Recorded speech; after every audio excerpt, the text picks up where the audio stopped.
श्री साई सच्चरित्र अध्याय 35। काका महाजनी के मित्र और सेठ, निर्बीज अंगूर, बांद्रा के एक गृहस्थ की अनिद्रा, बालाजी पाटिल नेवासकर बाबा का सर्प के रूप में प्रकट होना। इस अध्याय में भी उदी का महात्म्य ही वर्णित है। इसमें ऐसी दो घटनाओं का उल्लेख है कि परीक्षा करने पर देखा गया है कि बाबा ने दक्षिणा अस्वीकार कर दी। पहले इन घटनाओं का वर्णन किया जाएगा। आध्यात्मिक विषयों में सांप्रदायिक प्रवृत्ति उन्नति के मार्ग में एक बड़ा रोड़ा है। निराकारवादियों से कहते सुना जाता है कि ईश्वर की सगुण उपासना केवल एक भ्रम ही है और संत गण भी अपने सदृश ही सामान्य पुरुष हैं। इस कारण उनकी चरण वंदना कर उन्हें दक्षिणा क्यों देनी चाहिए। अन्य पंथों के अनुयायियों का भी ऐसा ही मत है कि अपने सद्गुरु के अतिरिक्त अन्य संतों को नमन तथा उनकी भक्ति न करनी चाहिए। इसी प्रकार की अनेक आलोचनाएं साईं बाबा के संबंध में पहले सुनने में आया करती थी तथा अभी भी आ रही हैं। किसी का कथन था कि जब हम शिरडी गए तो बाबा ने हमसे दक्षिणा मांगी। क्या इस भांति दक्षिणा ऐंठना एक संत के लिए शोभनीय था? जब वे इस प्रकार आचरण करते हैं तो फिर उनका साधु धर्म कहां रहा? परंतु ऐसी भी कई घटनाएं अनुभव में आई हैं कि जिन लोगों ने शिरडी जाकर अविश्वास से बाबा के दर्शन किए, उन्हें ही सर्वप्रथम बाबा को प्रणाम कर प्रार्थना भी की। ऐसे ही कुछ उदाहरण नीचे दिए जाते हैं। काका महाजनी के मित्र। काका महाजनी के मित्र निराकारवादी तथा मूर्ति पूजा के सर्वथा विरुद्ध थे। कौतूहलवश वे काका महाजनी के साथ दो शर्तों पर शिरडी चलने को सहमत हो गए कि प्रथम बाबा को नमस्कार न करेंगे और दूसरा ना ही उन्हें कोई दक्षिणा देंगे। जब काका ने स्वीकारात्मक उत्तर दे दिया तब फिर शनिवार की रात्रि को उन दोनों ने बंबई से प्रस्थान कर दिया और दूसरे ही दिन प्रातःकाल शिरडी पहुंच गए। जैसे ही उन्होंने मस्जिद में पैर रखा, उसी समय बाबा ने उनके मित्र की ओर थोड़ी देर देखकर उनसे कहा, अरे आइए श्रीमान, पधारिए, आपका स्वागत है। इन शब्दों का स्वर कुछ विचित्र सा था और उनका स्वर प्रायः उन मित्र के पिता के बिल्कुल अनुरूप ही था। तब उन्हें अपने कैलाशवासी पिता की स्मृति हो आई और वे आनंद विभोर हो गए। क्या मोहिनी थी उस स्वर में। आश्चर्य युक्त स्वर में उनके मित्र के मुख से निकल पड़ा कि निस्संदेह यह स्वर मेरे पिताजी का ही है। तब वे शीघ्र दौड़कर गए और अपनी सब प्रतिज्ञाएं भूलकर उन्होंने बाबा के श्री चरणों पर अपना मस्तक रख दिया। बाबा ने काका से तो दोपहर में तथा विदा लेते समय 2 बार दक्षिणा मांगी, परंतु मित्र से एक शब्द भी न कहा। उनके मित्र ने फुसफुसाते हुए कहा कि भाई देखो, बाबा ने तुमसे तो 2 बार दक्षिणा मांगी, परंतु मैं भी तो तुम्हारे साथ हूं, फिर वे मेरी इस प्रकार उपेक्षा क्यों करते हैं? काका ने उत्तर दिया कि बेहतर तो यह होगा कि तुम स्वयं ही बाबा से पूछ लो। बाबा ने पूछा, क्या कानाफूसी हो रही है? तब उनके मित्र ने कहा कि क्या मैं भी आपको दक्षिणा दूं? बाबा ने कहा, तुम्हारी अनिच्छा देखकर मैंने तुमसे दक्षिणा नहीं मांगी, परंतु यदि तुम्हारी इच्छा ऐसी है तो तुम दक्षिणा दे सकते हो। तब उन्होंने 17 रुपये भेंट किए, जितने काका ने दिए थे। तब बाबा ने उन्हें उपदेश दिया कि अपने बीच जो तेली की दीवार है उसे नष्ट कर दो, जिससे हम परस्पर देखकर अपने मिलन का पथ सुगम बना सकेंगे। बाबा ने उन्हें लौटने की अनुमति देते हुए कहा कि तुम्हारी यात्रा सफल रहेगी। यद्यपि आकाश में बादल छाए हुए थे और वायु वेग से चल रही थी, तो भी दोनों सकुशल बंबई पहुंच गए। घर पहुंचकर जब उन्होंने द्वार तथा खिड़कियां खोली तो वहां 2 मृत चिड़ियां पड़ी देखी। एक तीसरा उनके सामने ही फुर्र करके खिड़की से उड़ गई। उन्हें विचार आया कि यदि मैंने खिड़की खुली छोड़ी होती तो इन जीवों के प्राण अवश्य बच गए होते, परंतु फिर उन्हें विचार आया कि यह उनके भाग्य अनुसार ही हुआ है और बाबा ने तीसरे की प्राण रक्षा के हेतु हमें शीघ्र ही वहां से वापस भेज दिया। काका महाजनी के सेठ। बंबई में ठक्कर धर्मसिंह जेठाबाई सॉलिसिटर की एक फर्म थी। काका इस फर्म के व्यवस्थापक थे। सेठ और व्यवस्थापक के संबंध परस्पर अच्छे थे। श्रीमान ठक्कर को ज्ञात था कि काका बहुधा शिरडी जाया करते हैं और वहां कुछ दिन ठहरकर बाबा की अनुमति से ही वापस लौटते हैं। कौतूहलवश बाबा की परीक्षा करने के विचार से उन्होंने भी होलिकोत्सव के अवसर पर काका के साथ ही शिरडी जाने का निश्चय किया।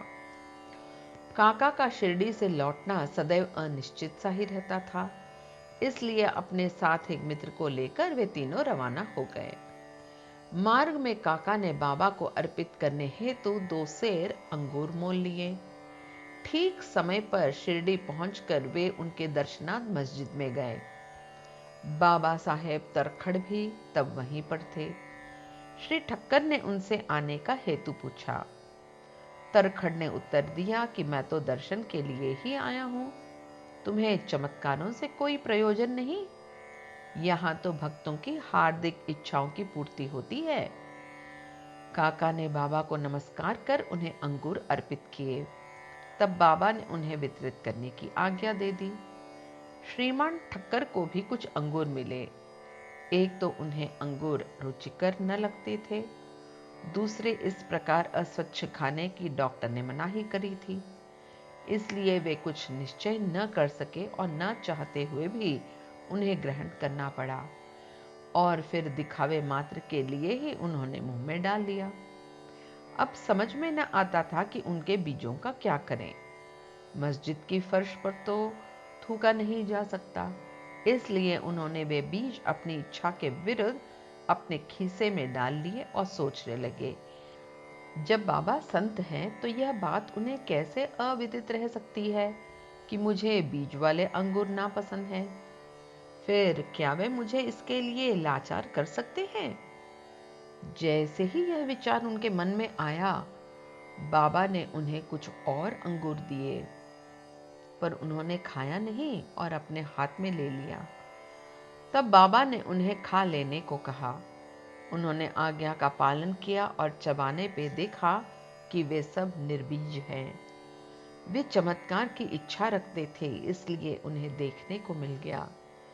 उन्होंने सोचा कि बाबा समस्त विचारों को तुरंत जान लेते हैं और मेरी इच्छा अनुसार ही उन्होंने उन्हें बीज रहित बना दिया। क्या अद्भुत शक्ति है उनमें। फिर शंका निवारणार्थ उन्होंने तरखड़ से, जो समीप ही बैठे हुए थे और जिन्हें भी थोड़े अंगूर मिले थे, पूछा कि किस किस्म के अंगूर तुम्हें मिले। उत्तर मिला, अच्छे बीजों वाले। श्रीमान ठक्कर को तब और भी आश्चर्य हुआ कि यदि बाबा वास्तव में संत हैं तो अब सर्वप्रथम अंगूर काका को ही दिया जाए। इस विचार को जानकर बाबा ने कहा कि अब पुनः वितरण काका से ही आरंभ होना चाहिए। यह सब प्रमाण श्री ठक्कर के लिए पर्याप्त थे। फिर श्यामा ने बाबा से परिचय कराया कि आप ही काका के सेठ हैं। बाबा कहने लगे कि ये उनके सेठ कैसे हो सकते हैं, इनके सेठ तो बड़े विचित्र हैं। काका इस उत्तर से सहमत हो गए। अपना हट छोड़कर ठक्कर ने बाबा को प्रणाम किया और वाड़े को लौट आए। मध्याह्न की आरती समाप्त होने के उपरांत वे बाबा से प्रस्थान करने की अनुमति प्राप्त करने के लिए मस्जिद में आए। श्यामा ने उनकी कुछ सिफारिश की। तब बाबा इस प्रकार बोले, एक संत की मस्तिष्क वाला सभ्य पुरुष था, जो स्वस्थ और धनी भी था। शारीरिक तथा मानसिक व्यवस्थाओं से मुक्त होने पर भी वह स्वतः ही अनावश्यक चिंताओं में डूबा रहता और व्यर्थ ही यहाँ वहां भटक कर अशांत बना रहता था। कभी वह स्थिर और कभी चिंतित रहता था।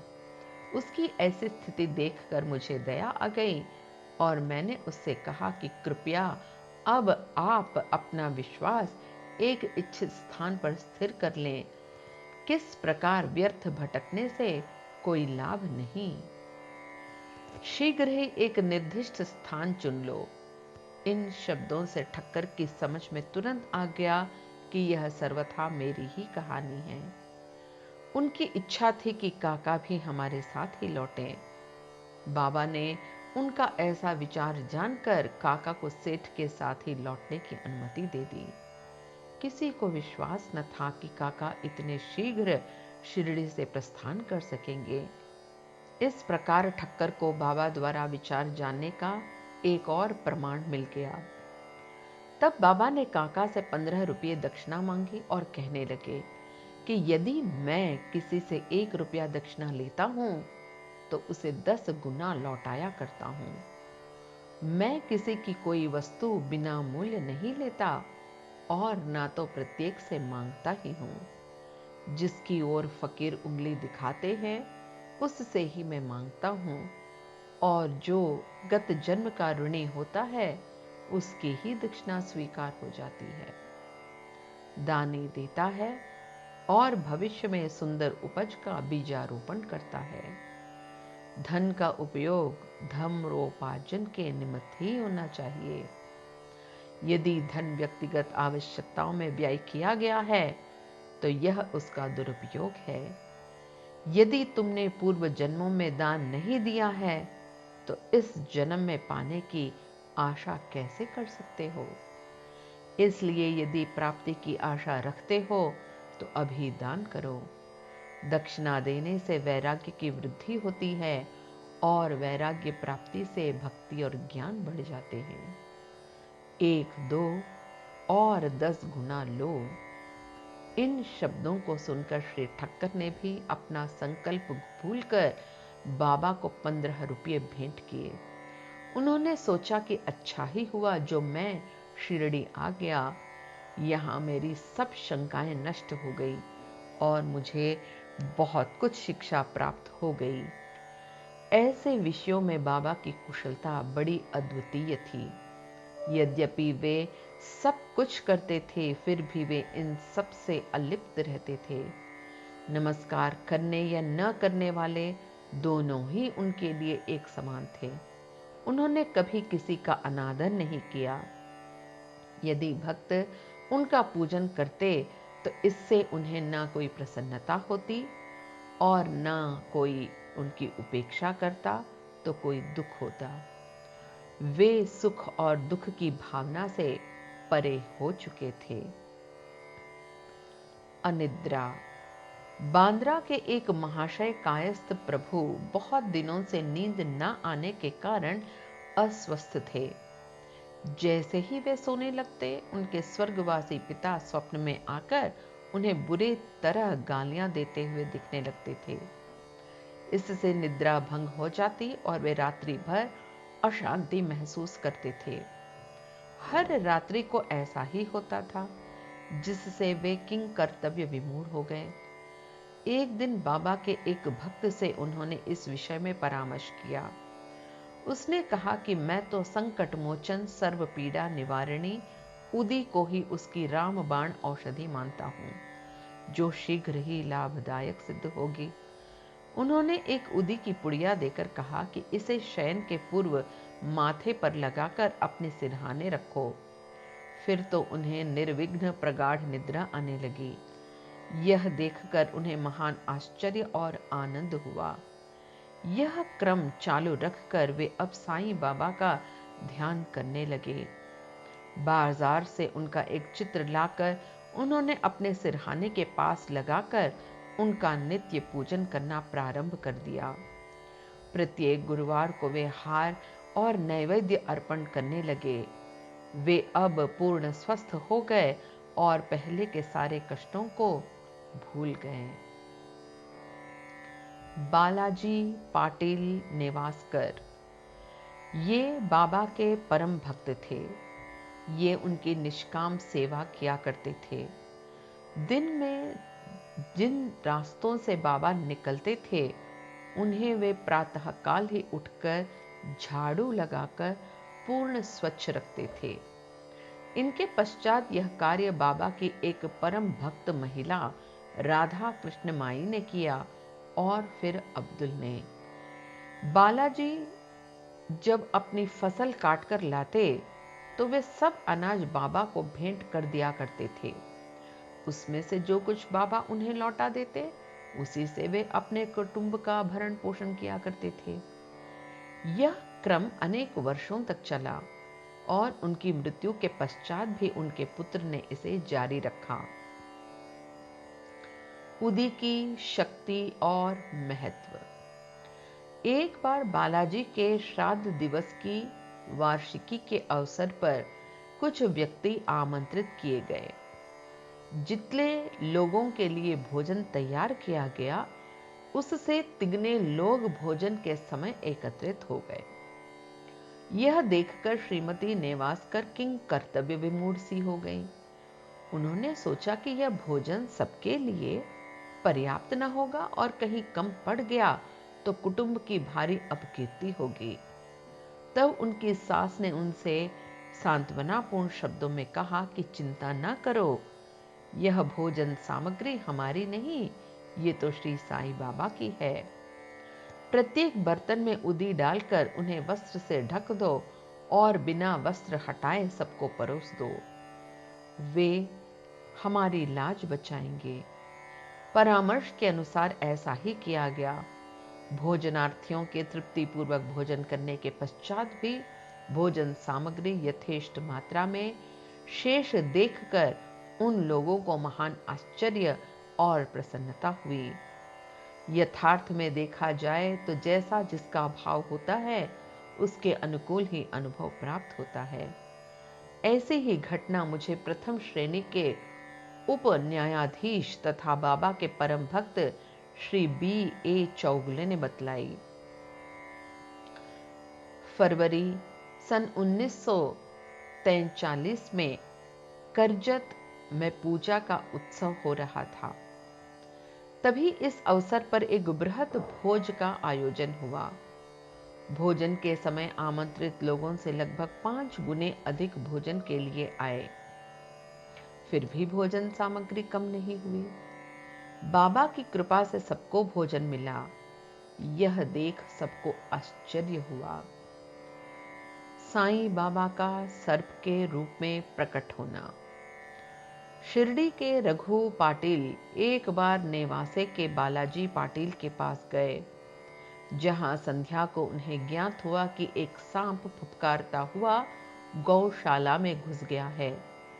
सभी पशु भयभीत होकर भगाने लगे। घर के लोग भी घबरा गए, परंतु बालाजी ने सोचा कि श्री साईं ही इस रूप में यहाँ प्रकट हुए हैं। तब वे एक प्याले में दूध ले आए और निर्भय होकर उस सर्प के सम्मुख रखकर उनको इस प्रकार संबोधित कर कहने लगे कि बाबा, आप फुफकार कर शोर क्यों कर रहे हैं? क्या आप मुझे भयभीत करना चाहते हैं? यह दूध का प्याला लीजिए और शांतिपूर्वक पी लीजिए। ऐसा कहकर वे बिना किसी भय के उसके समीप ही बैठ गए। अन्य कुटुंबजन जो बहुत घबरा गए और उनकी समझ में न आ रहा था कि अब वे क्या करें, थोड़ी देर में ही सर्प अदृश्य हो गया और किसी को भी पता न चला कि वहां कहां गया। गौशाला में सर्वत्र देखने पर भी वहां उसका कोई चिन्ह न दिखाई दिया। श्री सद्गुरु साईनाथ अर्पणमस्तु। शुभम भवतु। सप्ताह पारायण पंचम विश्राम।